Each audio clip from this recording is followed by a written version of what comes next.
Bom, vamos começar. Sexta-feira, dia 15 de maio de 2020, mais um dia super calmo, né, no nosso país.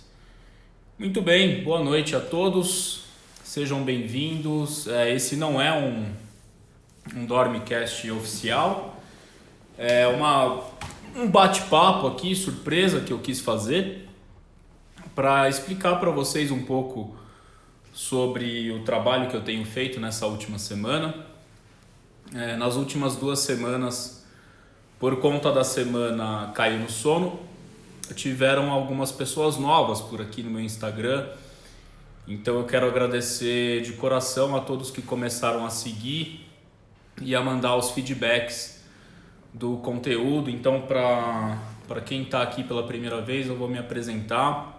Meu nome é Caio Bonadil, eu sou médico formado pela Faculdade de Medicina do ABC e fiz residência em psiquiatria pela Santa Casa de São Paulo e em medicina do sono pela Faculdade de Medicina da USP.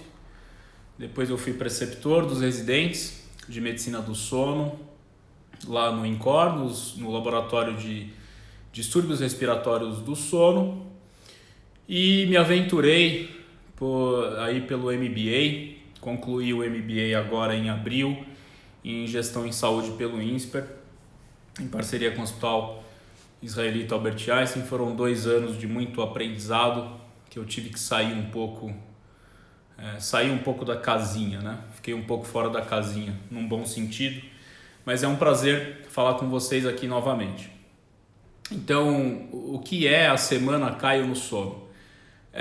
A Semana Caiu no Sono, ela é uma grande introdução para o meu treinamento 100% online sobre medicina do sono, destinado a profissionais de saúde. Quando eu falo profissionais de saúde, todos, sem exceção, inclusive estudantes das graduações da área da saúde, estão convidados a participar, se assim desejarem. Eu lembro que eu tinha um professor na faculdade que falava que a partir do momento que você entra num curso de saúde, você já é um profissional da saúde. Isso a gente percebe na nossa família, né? Desde o primeiro ano da faculdade, a sua família inteira pede diagnósticos, receitas e condutas. Então você é profissional da saúde desde cedo, desde o momento que você entra na faculdade. Você está fadado a isso. Então todos, sem exceção, estão convidados. Dentistas, fonoaudiólogos, médicos, nutricionistas, educadores físicos, psicólogos. Então, se eu esqueci alguém aqui, às vezes eu esqueço, não é por mal, pelo amor de Deus. Às vezes eu levo bronca, mas eu não faço isso por mal, porque as áreas da saúde são muitas. Biomédicos, enfim, mas não é nada pessoal, por favor.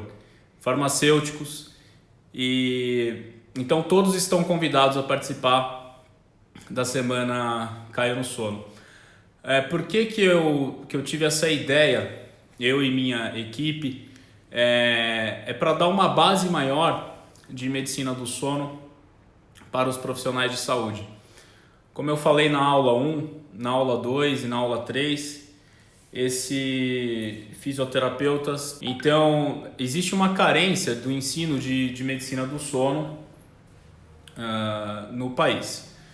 Não só no Brasil, isso lá fora também. Durante a minha formação, eu estagiei nos Estados Unidos, no Laboratório de Medicina do Sono da Universidade de Michigan, e essa carência, ela existe também lá fora. Então, a medicina do sono como ciência, ela tem mais ou menos aí uns 100 e poucos anos, o maior volume de estudos começou a surgir a partir da década de 50, que foi quando foi descoberto o sono REM, e a partir disso existe um grande volume de estudos sobre medicina do sono, mas tem pouco profissional de saúde que sabe os fundamentos da medicina do sono, coisas básicas.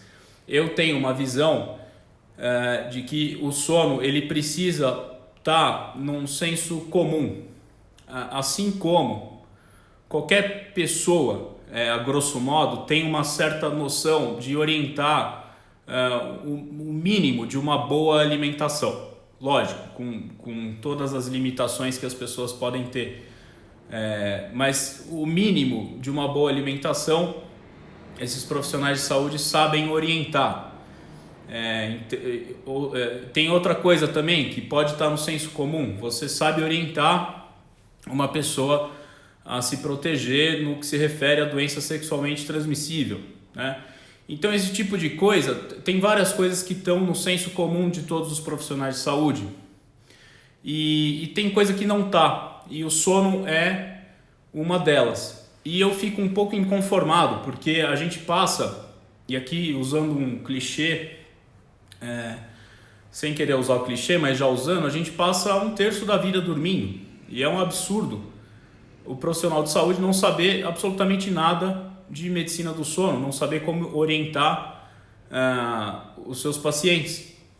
E eu fiquei completamente inconformado com isso, porque quando eu entrei na residência de medicina do sono, eu vi que muita coisa, com muitos pacientes meus, poderia ter sido diferente se eu soubesse o básico. Eu poderia ter transformado a vida das pessoas muito mais cedo do que eu imaginava. Então a ideia deste treinamento, quando eu montei, a primeira turma ela foi lançada em agosto, setembro, se eu não me engano. Nós tivemos 6 alunos, é isso, Cris? Me corrija. Foram 3 médicos e 3 fisioterapeutas, é isso, enfim.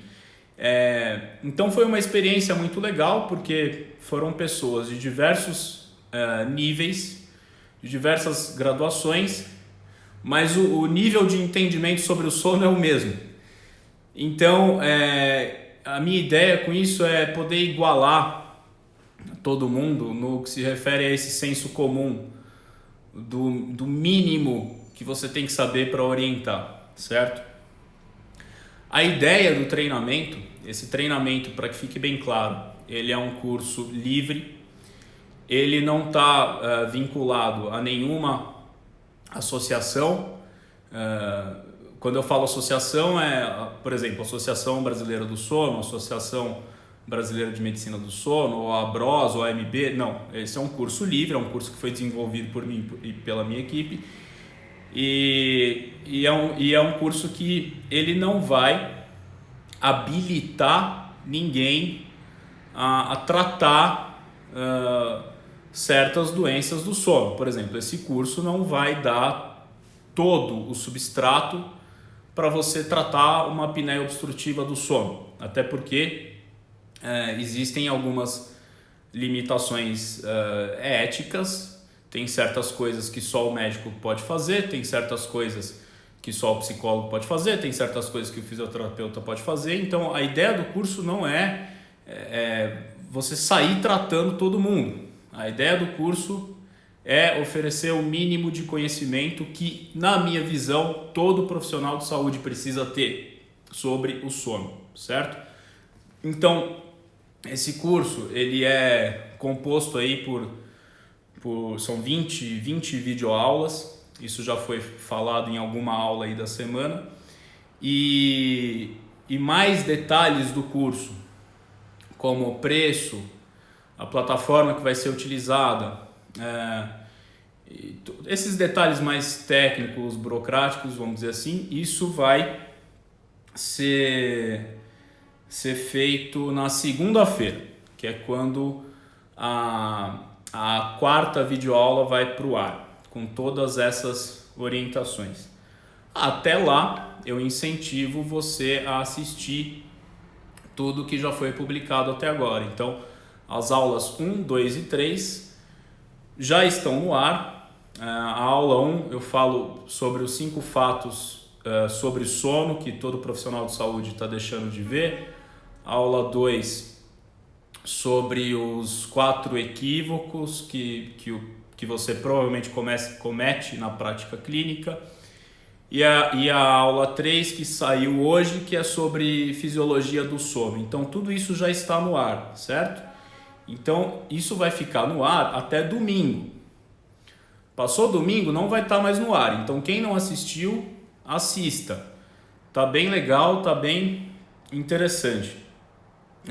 E deu um trabalho da porra para fazer. Então assistam que eu vou ficar bem feliz.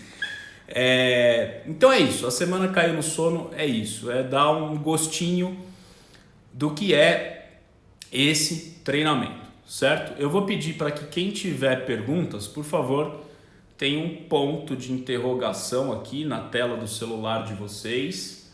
E quem quiser mandar mais perguntas, mande por aqui, que eu respondo. O que eu posso perguntar? Tudo sobre medicina do sono. Se você tiver alguma dúvida sobre o que foi exposto nas aulas da semana Caiu no Sono, você pode perguntar, certo? E aí eu vou responder por aqui. Tem algumas coisas que já foram enviadas, então eu vou começar aqui, certo? Mas eu quero que vocês participem. Esse espaço é de vocês. Então mandem perguntas pelo ponto de interrogação, certo? Eu vou começar a responder aqui. Vamos lá. Se possível, fale mais sobre intersecção dos sintomas de apneia e depressão. Gustavo, eu vi a tua pergunta, mas manda ela aqui no ponto de interrogação. Senão eu vou esquecer aqui no meio dos comentários e aí ela não vai aparecer aqui. Então, escreve isso que você perguntou no ponto de interrogação, por favor. Bom, se possível, fale mais sobre a intersecção dos sintomas de apneia e depressão. Vamos lá. Bom, é o seguinte, isso aí é um tema que eu não tinha a menor ideia que existia antes de estudar a medicina do sono. Para mim, depressão era depressão e o que a gente aprende na residência de psiquiatria? Aliás, isso é um mandamento máximo de qualquer doença psiquiátrica. Se você pegar... Cadê? Bom... Se você pegar esse livro aqui, que é o DSM-5, isso aqui é a classificação, né, das doenças psiquiátricas. É o nosso manual diagnóstico de doenças psiquiátricas.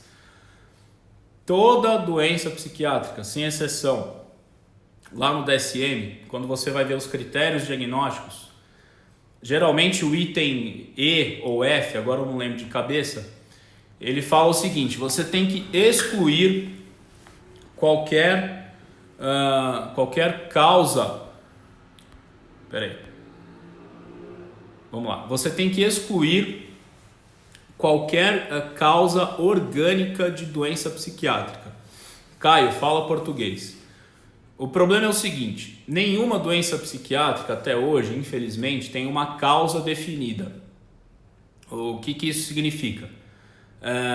Quando você está com uma infecção, você tem uma causa definida, tem lá um bichinho que está causando essa infecção, um vírus ou uma bactéria. A doença psiquiátrica não funciona dessa forma, nós não sabemos de onde vem o problema. Nós sabemos que elas são produtos de interações entre ambiente, entre genética, entre estilo de vida, entre possíveis gatilhos, por exemplo, uso de substância, álcool, etc. Mas não tem causa definida. Então, tem outras doenças dentro da medicina que podem dar os mesmos sintomas de algumas doenças psiquiátricas. Isso também acontece com a depressão e a apneia. Quando o indivíduo tem uma apneia, especialmente a apneia obstrutiva do sono, que é uma doença que quando a pessoa dorme, a via aérea ela não está completamente aberta e fica fechando várias vezes à noite. O indivíduo para de respirar e a cada parada respiratória, essa concentração de oxigênio no sangue diminui, concentração de gás carbônico aumenta, isso manda uma mensagem para o cérebro e o cérebro acorda. Tá? Então isso acontece várias vezes à noite. Quando você tem um sono fragmentado, esse sono não é de qualidade, porque a cada fragmentação do sono, o indivíduo não completa os ciclos do sono da maneira que deveria completar. Então ele não passa por todas as fases do sono em proporções corretas. Então o sono fica muito alterado e no que se refere à arquitetura do sono. Então as proporções de REM e não REM, elas ficam completamente alteradas. A gente tem muitos despertares, grande parte deles o paciente não percebe, é um despertar do cérebro que a gente só vê no exame, e aí a pessoa acorda com aquela sensação de sono insuficiente, que não dormiu bem, tem alguns sintomas físicos como dor de cabeça, boca seca, e aí a pessoa passa o dia mal em relação ao humor, em relação à concentração, em relação à irritabilidade, que são todos os sintomas que a depressão também pode causar, certo? Existem alguns estudos, e se alguém tiver interesse, me manda o direct, que eu mando aí via e-mail, que tem falado o seguinte para a gente, isso tem sido mais estudado nos últimos 15 anos, que a intersecção, né, o número de pacientes que tem depressão e que tem apneia é muito grande. A gente não sabe o que vem primeiro, se a apneia causou a depressão ou se a depressão não tratada por conta de uma diminuição aí de autocuidado, de falta de higiene do sono e controle de estímulos, de ganho de peso, até de efeitos colaterais de antidepressivos, causou a apneia. Isso não dá pra gente afirmar e bater o martelo que uma coisa causou a outra. Eu pessoalmente não acredito que a apneia pode ser causa de depressão, acho que isso é muito ousado, tá? Só que ela pode dar os mesmos sintomas. E a gente não sabe exatamente o porquê as duas coisas podem ocorrer com tanta frequência. O fato é o seguinte, que as poucas evidências que a gente tem já falam que é prudente investigar mais ativamente a apneia do sono em deprimidos. Então, quando você chega no consultório do médico, geralmente o que acontece? Numa consulta de rotina, um check-up, entre aspas, o médico vai lá, pede um hemograma, pede um eletrólito, pede função hepática e por aí vai. A minha intenção com esse alerta é fazer com que as pessoas investiguem cada vez mais a apneia em deprimidos. E a gente pode fazer isso com a oximetria noturna, que é simplesmente você medir o oxigênio no sangue dos pacientes durante a noite de sono. Isso é muito simples de ser feito, existem aparelhos que fazem isso. Isso nada mais é, pessoal, do que uma polissonografia.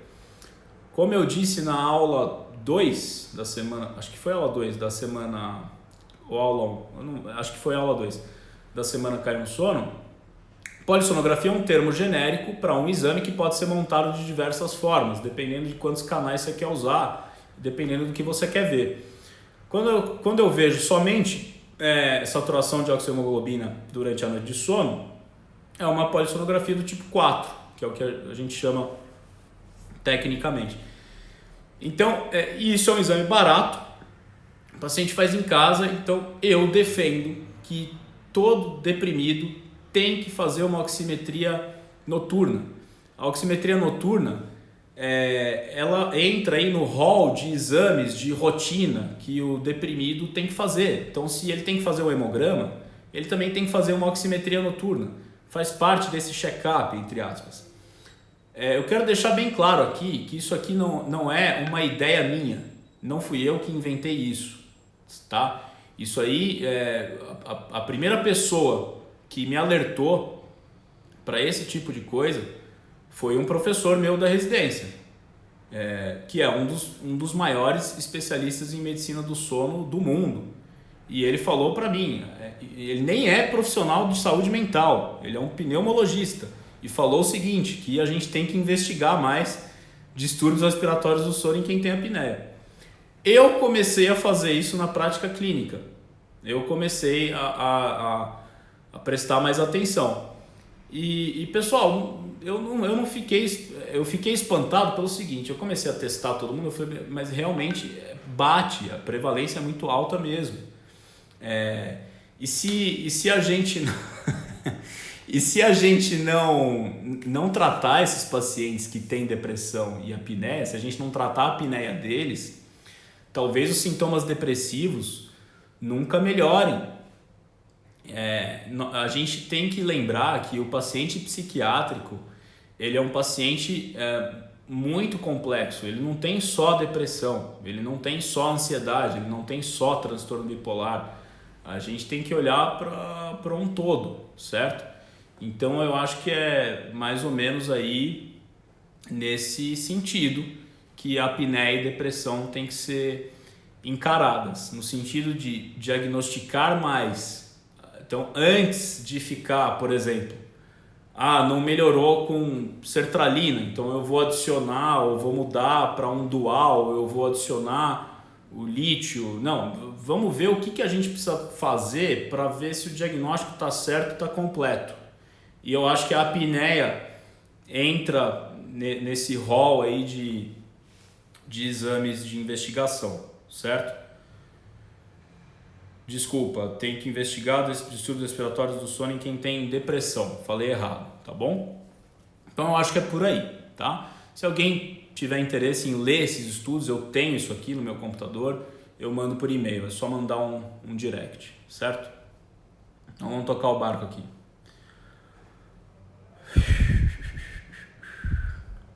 Vamos lá.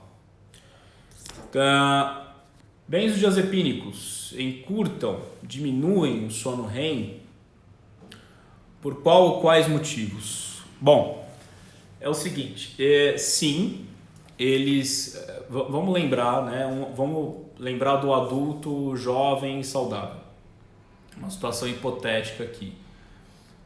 Nesta pessoa, o sono REM ocupa mais ou menos 25% do tempo total de sono, tá?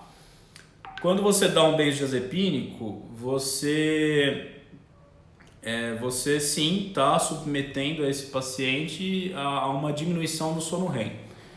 Caio, todo paciente que toma benzodiazepínico tem supressão do sono REM? Não, isso depende muito de paciente para paciente. Até onde eu sei, não é dose dependente. Então, se ele toma, se tem duas pessoas, um toma 20 mg de Valium e o outro toma 10, então o de 20 vai ter menos REM do que o de 10. Não é dose dependente, basta tomar. Então sim, pode haver diminuição do sono REM. Por qual motivo? O motivo é o seguinte, não sei se você acompanhou a minha aula 3, que saiu hoje. Se não deu tempo ainda, você tem até domingo para ver. Lá eu explico o seguinte, que o principal o principal neurotransmissor que está envolvido na produção do sono REM é a acetilcolina. A acetilcolina, ela é produzida por um núcleo de uma região cerebral que se chama ponte. Então tem a ponte, é um grupinho de neurônios, e dentro lá da ponte você tem vários núcleos. Tem um núcleo lá específico que produz acetilcolina. E esse núcleo ele está muito ativado quando o sono REM está acontecendo. Então a acetilcolina tem essa relação com a gênese do sono REM.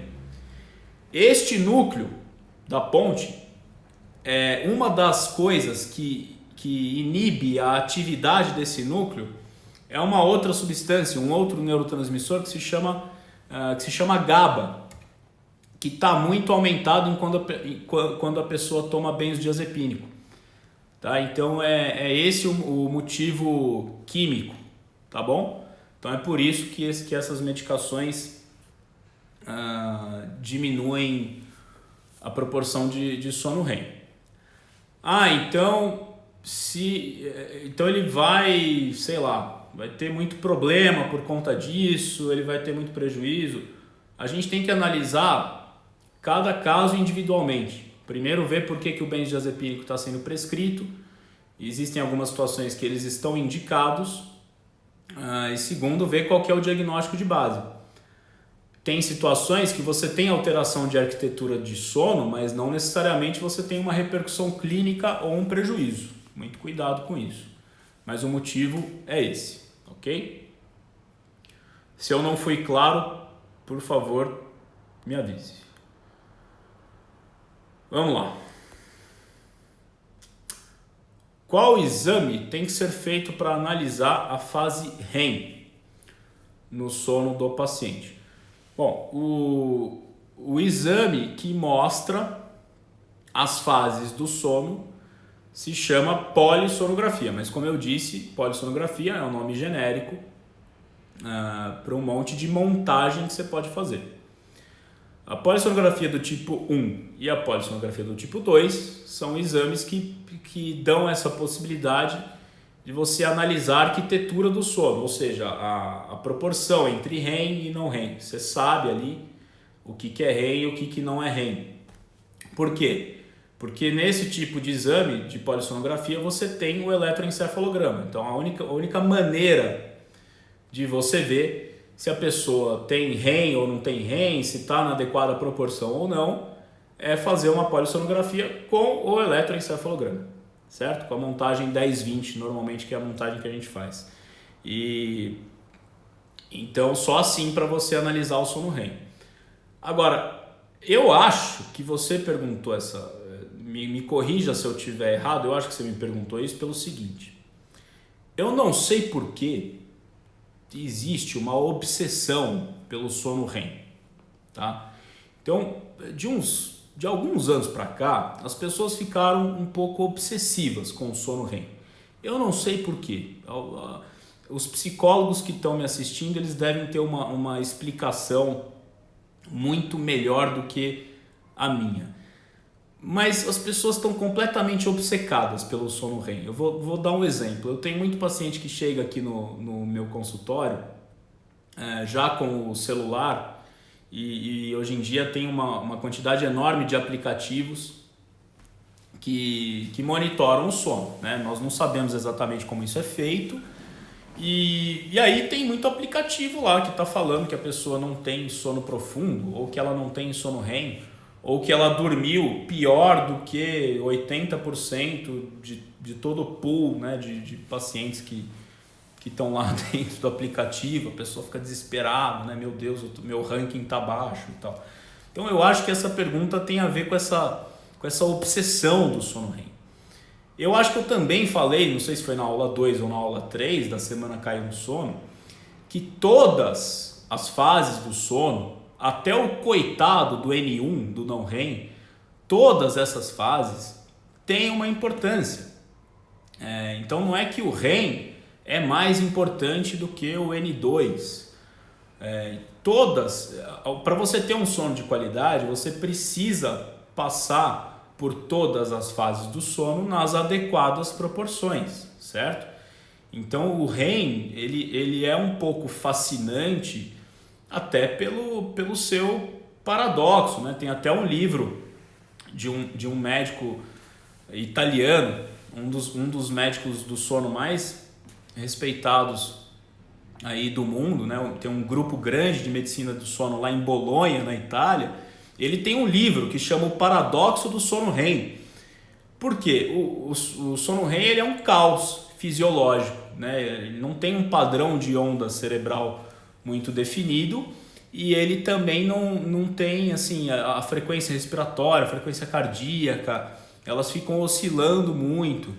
Então ele é meio desorganizado fisiologicamente falando, mas ele tem funções super importantes, principalmente no que tange a memória e a conservação de memória.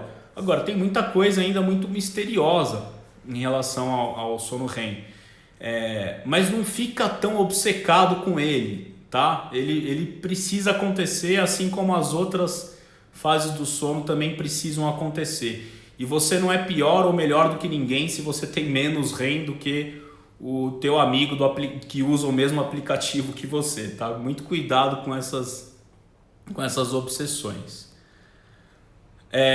Pessoal, eu vou ressaltar de novo. Eu tô vendo que tem gente que tá mandando as perguntas aqui nos comentários. Manda pelo ponto de interrogação para a pergunta aparecer.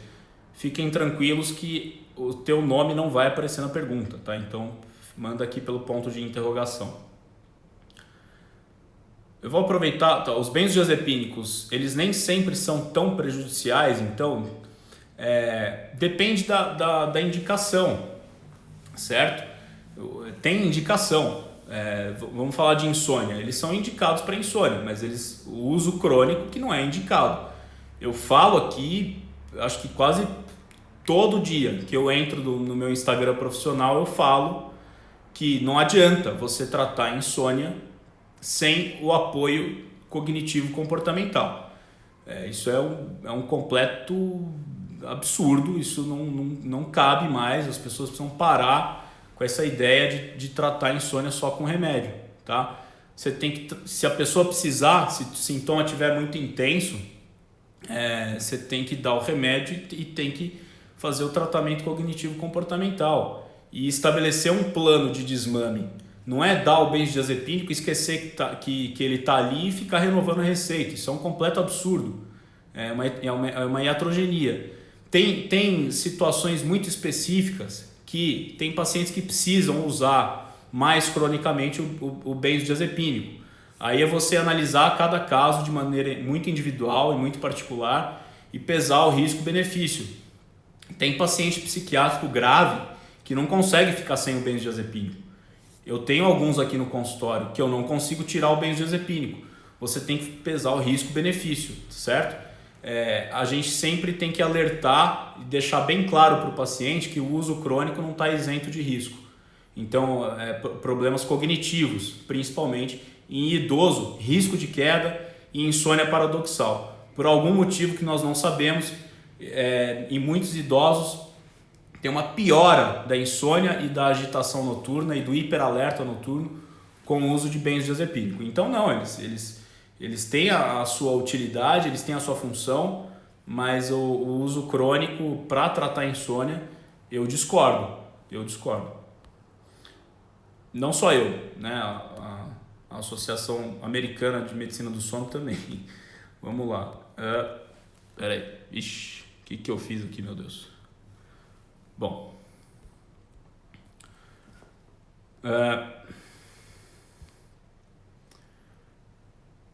Que 5 perguntas não podem faltar na anamnese? Na anamnese do sono, né? Eu imagino.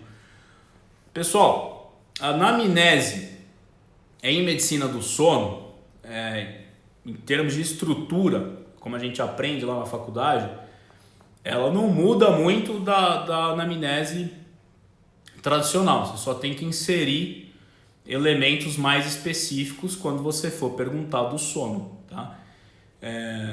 Então, eu acho assim, a principal pergunta é como é que era o padrão de sono do paciente antes da queixa aparecer. Esse vai ser o principal parâmetro para a gente analisar se o paciente está melhorando ou não, independente do distúrbio de sono, tá? Então, essa é uma pergunta que não pode faltar, certo?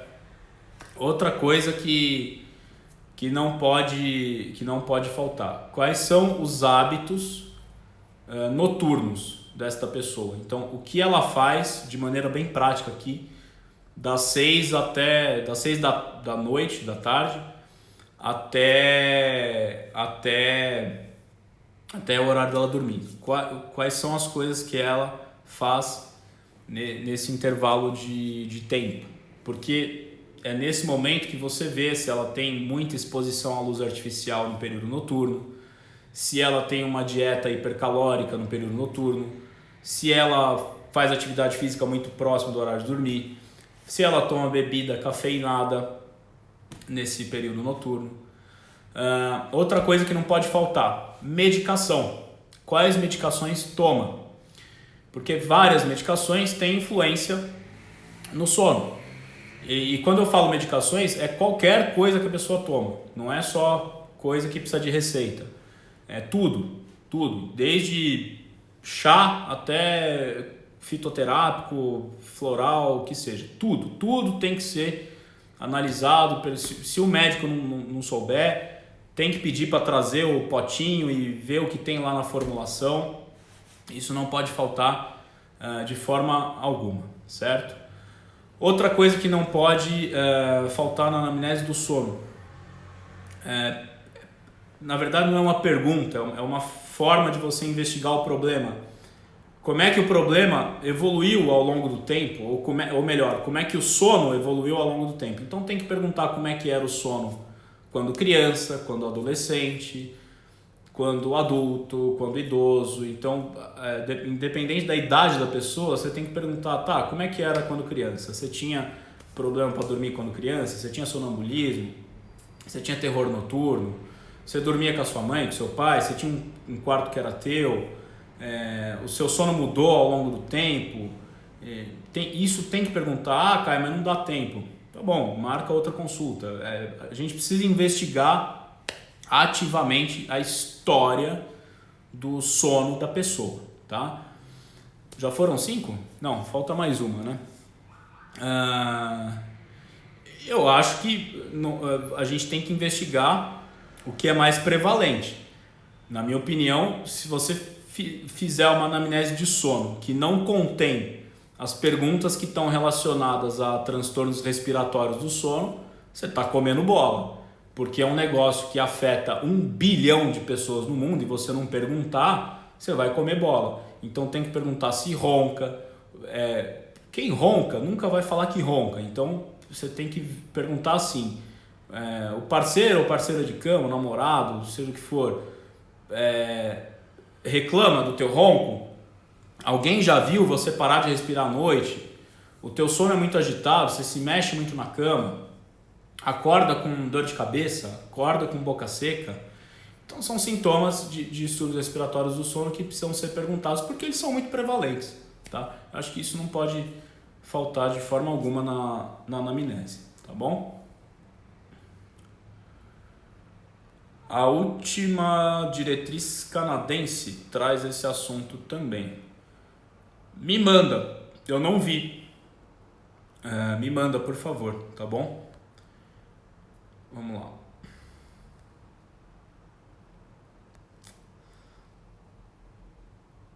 Já cometi os 4 erros da aula 2. Eu também. Como eu falei, né, no começo da aula 3, que foi publicada hoje, muita gente deve ter ficado irritado, né?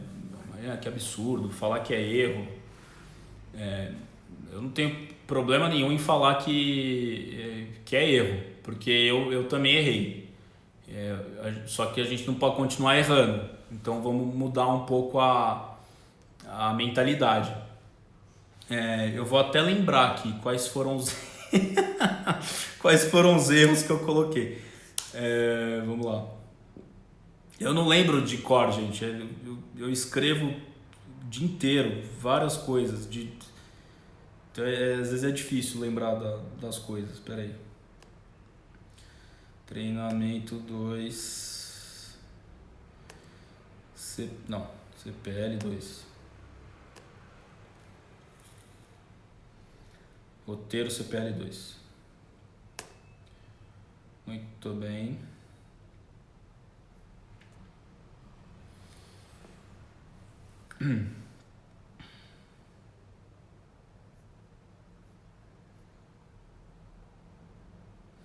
Sim. Então, o primeiro equívoco, lógico, é achar que remédio para dormir é eficaz no tratamento da insônia. Pois não é culpa da gente, é uma culpa da formação, que é a ideia raiz desse treinamento. Nós não somos formados para tratar ou para pelo menos identificar transtorno de sono. Isso é um defeito da graduação. Especialização é outra coisa, porque dependendo da especialização você até tem uma aula ou outra. Mas na graduação não tem, é muito difícil. E quando tem, coloca lá no primeiro, segundo ano, quando ninguém está nem para nada, né? Fica lá uma aula de meia hora perdida no espaço, então fica bem complicado. Voltando, os benzodiazepínicos e as drogas Z. Então vamos lá, benzodiazepínico, clonazepam, diazepam, lorazepam, bromazepam, tudo com pan, e as drogas Z, zolpidem, zolpiclona, e por aí vai. Então essas medicações, elas estão indicadas para o tratamento da insônia, certo? Mas você não deve manter a prescrição no longo prazo pelo risco de dependência química, dependência psicológica e por um motivo muito simples. As medicações não tratam os 4 fatores que dão origem ou que contribuem para o surgimento da insônia. Então, os fatores genéticos, existe uma implicação genética, existe maus hábitos de sono que perpetuam a insônia, então essa coisa de ficar frenético no celular à noite é um exemplo, tomar café à noite é outro exemplo, sedentarismo é outro exemplo, falta de rotina de sono é outro exemplo, os gatilhos, né, das insônias, então traumas, problemas financeiros, problemas conjugais, problemas familiares e estou esquecendo de um. E sim, os fatores cognitivos, que são as preocupações em relação ao próprio sono. Então a pessoa que dorme mal há muito tempo, ela definitivamente colocou na cabeça dela que ela não vai dormir bem nunca mais. E às vezes ela já tem aquele pensamento de que dorme mal desde bebê, né? Tem muitos pacientes que vêm com esse discurso. Ah, quanto tempo você não dorme bem? Desde sempre. Não, mas há quanto? Desde sempre. Então aí você tem que ficar cavucando. Então, esses 4 fatores, a medicação não vai agir. O que a medicação vai aliviar é o hiperalerta, é o estado de hiperalerta, porque elas têm uma ação GABA e essa ação GABAérgica vai diminuir este hiperalerta do insônia, mas não vai tratar esses quatro fatores. Então não é que está proibido, você pode usar e deve usar, mas você tem que estabelecer um plano de desmame, você tem que aliar a abordagem cognitiva comportamental para insônia, de preferência aplicada pelo psicólogo do sono, que é o profissional que tem mais substrato intelectual para fazer essa técnica com mais sabedoria do que a gente, e aí estabelecendo esse plano de desmame junto com o psicólogo, esse paciente vai ter sucesso, é o que eu vejo na prática, né? Teve uma interação na semana Cai no Sono de um psicólogo, até xará meu, vou falar o nome aqui, Caio, porque aparece lá, se vocês entrarem tem o nome dele, e ele falou o seguinte, mas a gente tem que ver as outras questões, né, da psicologia do sono, as outras abordagens. Eu concordo que o formato das aulas parece que a TCC para insônia vai resolver tudo. Gente, não é isso. A TCC para insônia é um tratamento muito eficaz, mas ela tem limitações, como qualquer outro tratamento, certo? E aí as limitações vocês podem ver, eu já falei aqui numa live que eu fiz com a Camila De Masi, deixa eu só ver o episódio aqui, que lá a gente fala das limitações. Então não é um método assim, então serve para todo mundo, vai ter sucesso em todo mundo. Não, só que o que a gente sabe é o que tem mais evidência científica. Só que também tem uma outra coisa, evidência científica não necessariamente significa sucesso no tratamento. O paciente do estudo, ele é um paciente muito perfeitinho, muito polido, e o paciente da prática clínica, ele não é. Então a gente tem que entender essas limitações e tem que analisar individualmente cada caso, certo? E não adianta só o paciente tomar remédio e fazer a TCC para insônia se ele é sedentário, se ele fuma, se ele toma 2 litros de café por dia, se ele tem uma outra doença, por exemplo, psiquiátrica, que não está estável. Então, não é um milagre, mas é o que mais tem de evidência, certo? O outro equívoco achar que toda queixa de sono é insônia. Isso eu acho que acontece pelo seguinte, eu já fiz muito isso. Você pergunta assim pro cara, você tá dormindo bem? Aí o cara fala assim, não. Aí você vai lá e dá um remédio. E parou por aí. Não é por aí, né? Tem vários elementos de anamnese do sono que você precisa perguntar além disso. Porque se você perguntar isso, você tá com dificuldade para dormir? O cara fala, tô. E aí você vai lá e mete um remédio no cara. aí sim você vai encarar como insônia. Mas você não sabe se a dificuldade dele para dormir é porque ele está com o nariz entupido, é porque ele ronca, ou é porque ele mexe a perna muito à noite, ou é porque o parceiro ou parceira de cama ronca pra caramba e aí ele não consegue dormir. Então não é assim. Você tem que ficar mais tempo com o paciente, perguntar mais coisas para o paciente para que você extraia o máximo de informação possível para fazer o diagnóstico correto. Ainda em pleno século XXI, com inteligência artificial, machine learning, big data, exame disso, exame daquilo, blá blá blá, ainda a anamnese tem um poder muito grande. Então tem que passar mais tempo com o paciente em se tratando de sono, tem que perguntar mais coisa. Não é assim, não estou dormindo bem, então isso é insônia e ok, toma um remédio e suma da minha vida. Não é isso, tá bom? Terceiro equívoco. Tem um paciente com queixa de sono, logo eu preciso pedir uma polissonografia. A polissonografia, a principal... A polissonografia, a principal indicação é distúrbio respiratório do sono. As outras indicações, as hipersonias de origem central, então narcolepsia, por exemplo, transtorno de movimento periódico de membros e o transtorno comportamental do sono REM. Essas são as principais indicações. É um exame extremamente complexo, mas que tem muito pouca indicação. Você só vai pedir polissonografia para quem tem insônia, por exemplo, se o diagnóstico inicial foi insônia e você vê que a insônia não melhora com nada, o negócio está meio esquisito, você vai lá e pede. Mas não é pedir de cara, tá? Então, a principal indicação, para ficar bem prático aqui, para quem está lá na ponta atuando, é distúrbio respiratório do sono. Então, o cara chegou para você, falou que está roncando, que está parando de respirar à noite, que está acima do peso, que está com dor de cabeça, alteração de humor, já está indicado. É uma outra, sem querer gerar polêmica, mas já gerando, né? Quando que foi isso? Lembrei. Antes de eu entrar na residência de medicina do sono, aliás, acho que eu já tinha passado na prova, foi em dezembro, porque o congresso é sempre em dezembro. O congresso paulista, não, o brasileiro é sempre em dezembro, o congresso brasileiro de medicina do sono. Aí no ano que eu tava já sabia que eu ia fazer a residência de medicina do sono, eu fui no brasileiro de medicina do sono, foi aqui em São Paulo, lá no Frei Caneca.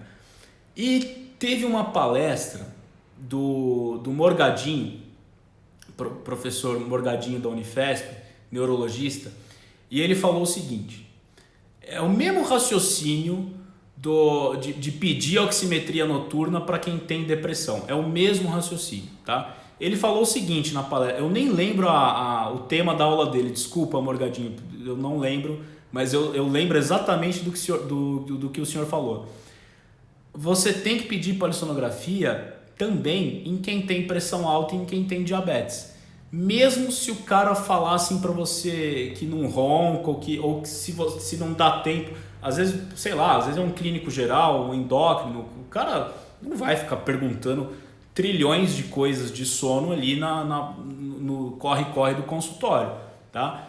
Mas todo hipertenso e todo diabético tem que ter o sono investigado, porque a associação entre a apneia, pressão alta e diabetes é extremamente alta, assim como é alta na depressão e apneia, entendeu?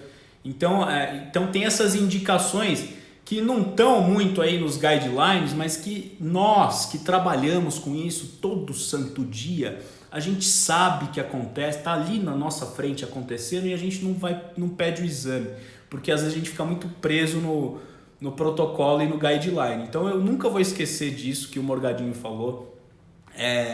Tem que pedir polissono em quem tem pressão alta e em quem tem diabetes, porque provavelmente vai ter apneia também. Não precisa ser a polissono completa, mandar o cara lá pro laboratório, ele vai ficar, né? Não precisa, pode ser uma oximetria noturna, pelo menos para triagem.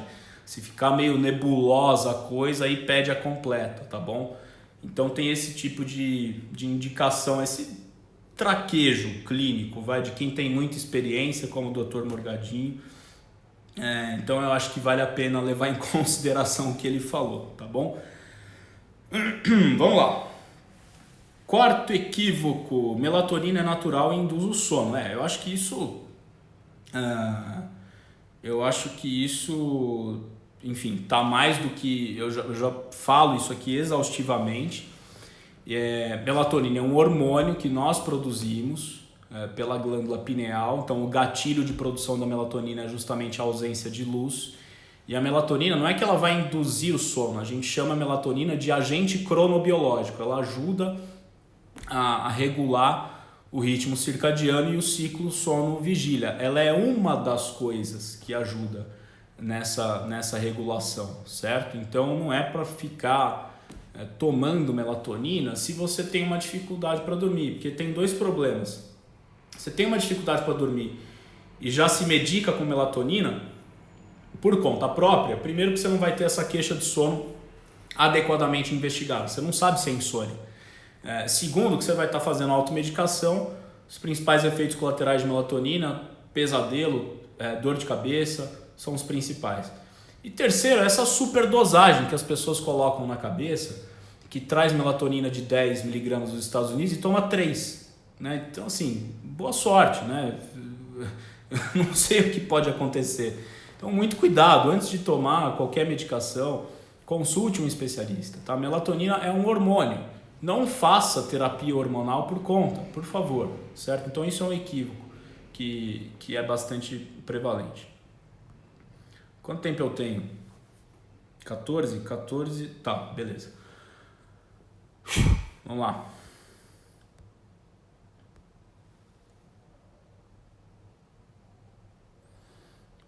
Nossa, muita gente mandou aqui.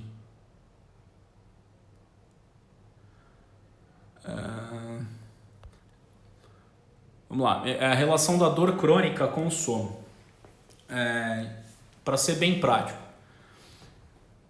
todo paciente com dor crônica precisa fazer polissonografia. Essa é outra indicação da polissonografia, que não está em nenhum guideline, mas, novamente, quem falou isso não fui eu. Isso saiu no Congresso Brasileiro de Medicina do Sono, lá em Foz do Iguaçu, em dezembro, quando ainda podíamos sair e confraternizar tranquilamente. Então, lá no Congresso Brasileiro, em dezembro de 2019, um dentista do sono do Canadá, mil perdões que eu esqueci o nome dele, eu lembro exatamente, eu sou muito bom para rosto, para cara, mas para nome, esquece. Enfim, uma das maiores autoridades no mundo em dor crônica, e ele falou o seguinte, que todo paciente com dor crônica deve fazer polissonografia. Por quê? Porque ou você vai achar apneia, ou você vai achar algum distúrbio do movimento, tá? Nós não sabemos exatamente o porquê, certo?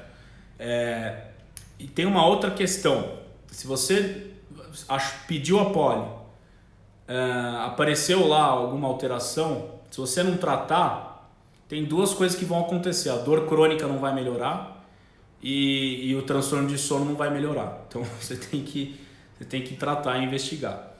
E tem uma outra questão. Quem tem dor crônica tem uma alteração no padrão de ondas lentas do estágio 3 do sono não REM. Então, o estágio 3 do sono não REM, ou o N3, que é o sono de ondas lentas, que são ondas delta, alta amplitude, baixa frequência, isso tem que ser lento, certo? Isso tem que ser lento. Nós temos que ter o sono de ondas lentas.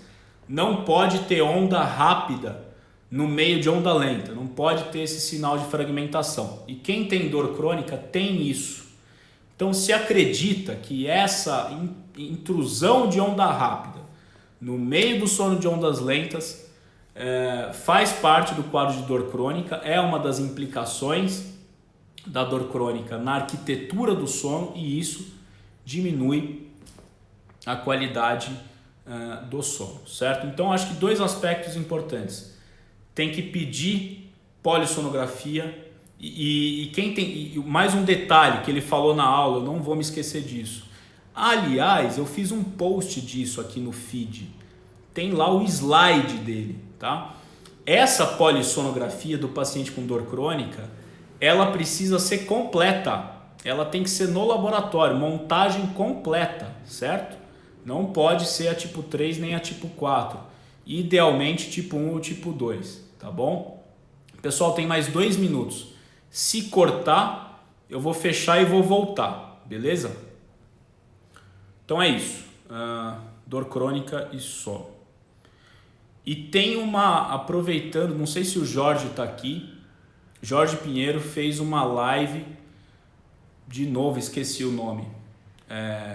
Jorge Pinheiro fez uma live com um médico especialista em dor crônica. Muito boa a live, tem muito mais informação lá, tá bom? Entra lá no Instagram dele, @Dr. Jorge Pinheiro, deve ter a live lá.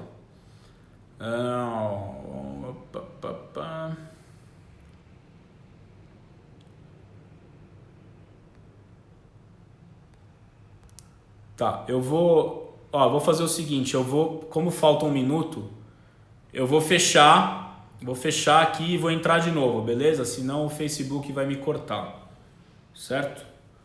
Vamos lá. Então, a gente, para quem está entrando agora, na verdade eu já estava fazendo a live e como deu 1 hora eu tive que fechar e abrir outra, tá? Então estou respondendo as perguntas aqui, não vamos se estender muito para não atrapalhar a sexta-feira de vocês. Vamos lá, então a outra pergunta, fiquei interessado em saber mais sobre os outros distúrbios, além da apneia e da insônia.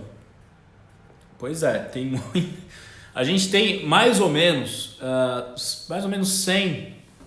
100 doenças ou 100 condições, transtornos de sono dentro da classificação internacional de distúrbios do sono, né? Mas basicamente a gente divide em distúrbios respiratórios do sono, as insônias, a privação de sono, os transtornos de movimento relacionados ao sono, que são mais raros, mas existem, pernas inquietas, né? Os transtornos de ritmo circadiano, as hipersonias, estou esquecendo de alguma coisa? E a privação de sono, né? O síndrome do sono insuficiente, enfim.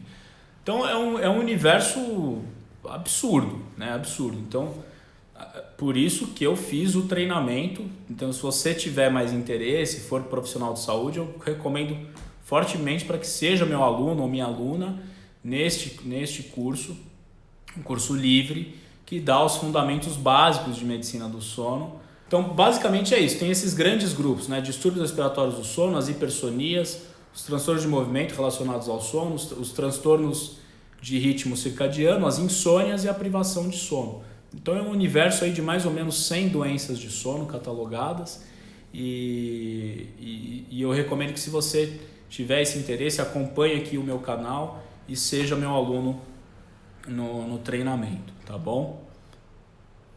Porque se eu falar no canal no YouTube, o Caio no Sono, eu já abordei o principal de todos esses grupos, então tem tudo lá, tá bom?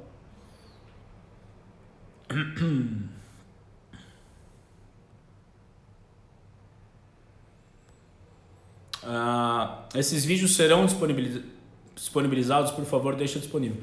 Todas as lives que eu faço são publicadas no meu canal no YouTube. Então tem um canal no YouTube que chama Caio no Sono. Tem 26 lives lá arquivadas, tá bom? Os vídeos da semana Caio no Sono vão ficar no ar até domingo. Então, se você não assistir até domingo, vão sair do ar. Então, assista até domingo. São 3 aulas já publicadas. Tem o meu link na bio. Clica lá e veja, deixe seu comentário, crítica, sugestão. Tá tudo lá, tá bom? Vamos lá.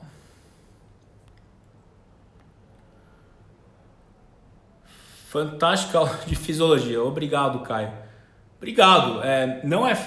Até hoje eu sinto muita dificuldade de compilar o conteúdo da fisiologia do sono e transmitir de uma maneira fácil, porque eu garanto para vocês que fisiologia do sono foi uma das coisas mais difíceis que eu já aprendi em toda a minha formação médica.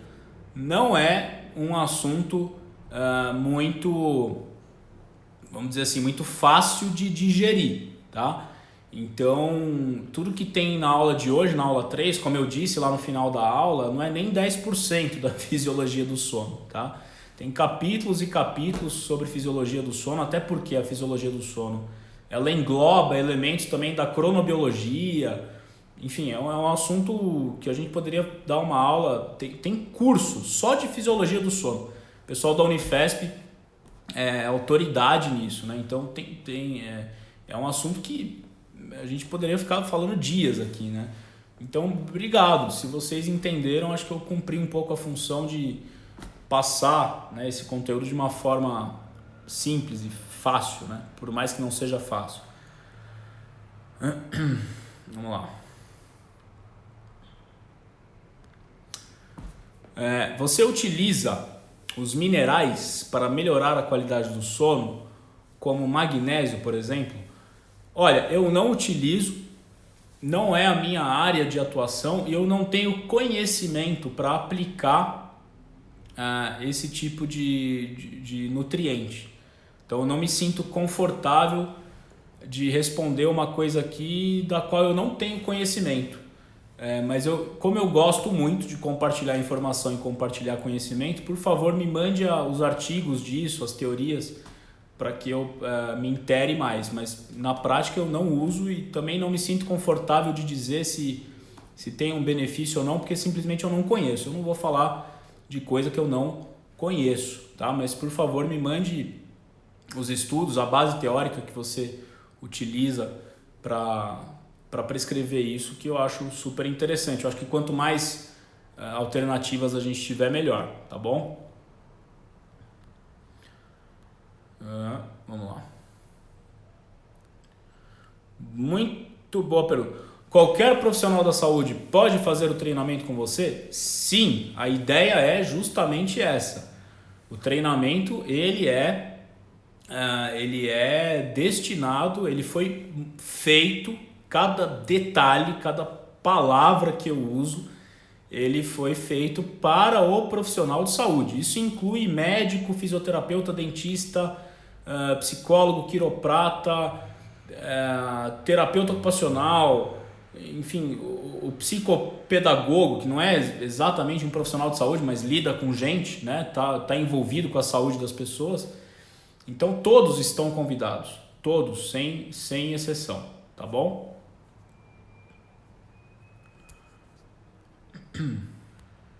Vamos lá.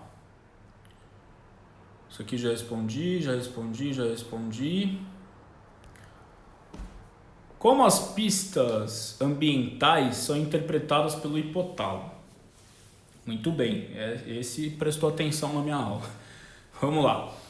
A gente tem, são várias as pistas ambientais, tá? As pistas ambientais, elas entram no nosso sistema nervoso central através dos nossos sentidos, né? Olfato, visão, audição, tato e por aí vai. Mas existem 3 pistas ambientais: exposição à luz, atividade física, movimentação, interação social e a alimentação, né? Tem até uma área de estudo dentro da cronobiologia, da medicina do sono e da nutrição, que chama crononutrição, que aliás tem um Instagram do pessoal de Uberlândia, da crononutrição de Uberlândia, que eu acho que é Cronutri. Entra lá que é bem legal, tá? Então alimentação, exposição à luz e movimentação, atividade física. Então essas pistas ambientais, por exemplo, a luz, como o hipotálamo interpreta? Isso é captado pela retina. Entra na retina, entra lá no nervo óptico, vai para uma via neural lá específica. Isso aí, olha que louco isso, né? Como a melatonina é produzida e como sinal para a produção de melatonina ou inibição da produção de melatonina quando você tem luz. Olha a volta que ele dá. Sai da retina, vai lá para a coluna e depois volta para a cabeça. Nós não sabemos por que isso foi feito dessa forma, né? Mas entra na retina, vai para a coluna e depois volta para a cabeça. E entra lá na pineal. Então a luz é dessa forma. E o núcleo supraquiasmático, lá a região do hipotálamo, ele interpreta isso. Então ele vai falar, olha, se tiver muita luz não é para não é para produzir melatonina. Se tiver pouca luz, pode começar. E aí a pineal vai dar o gatilho, certo? E as outras pistas, na verdade, são integrações, né, que ocorrem.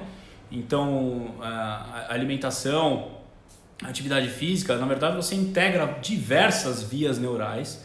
Nós não sabemos todos os mecanismos em detalhes, mas tudo vai ter um final comum, que é o núcleo supraquiasmático do hipotálamo. E lá vai acontecer uma série de reações químicas e ele vai ativar ou desativar alguns genes. E isso vai comandar, vai seguir uma orquestra para o corpo inteiro e vai comandar o que é ativado, o que não é ativado. É um negócio muito lindo, assim, bem legal e bem orquestrado, mas o comando sai de lá, certo?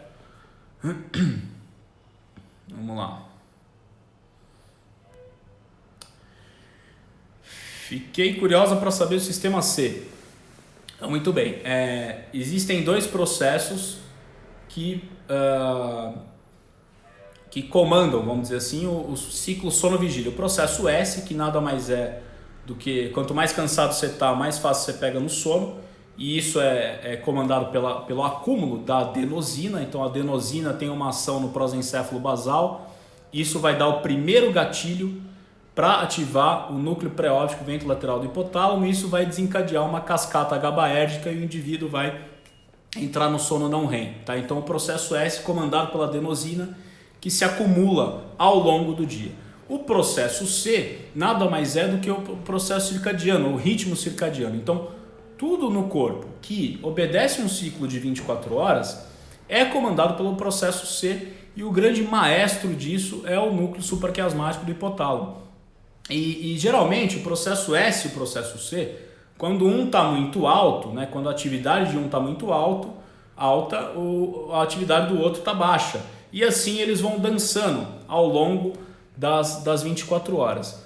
O processo C tem as pistas químicas, a melatonina, e as pistas ambientais, principalmente alimentação, atividade física e exposição à luz. Esses são os principais elementos do processo C, certo? Então tem um livro do Mena, acho que é Mena Barreto, um livro de cronobiologia do pessoal da biologia da USP, e lá tem o processo C assim de cabo a rabo, tá? Eu tenho esse livro do Mena aqui no meu computador, quem quiser me manda direct que eu mando por e-mail, tá bom?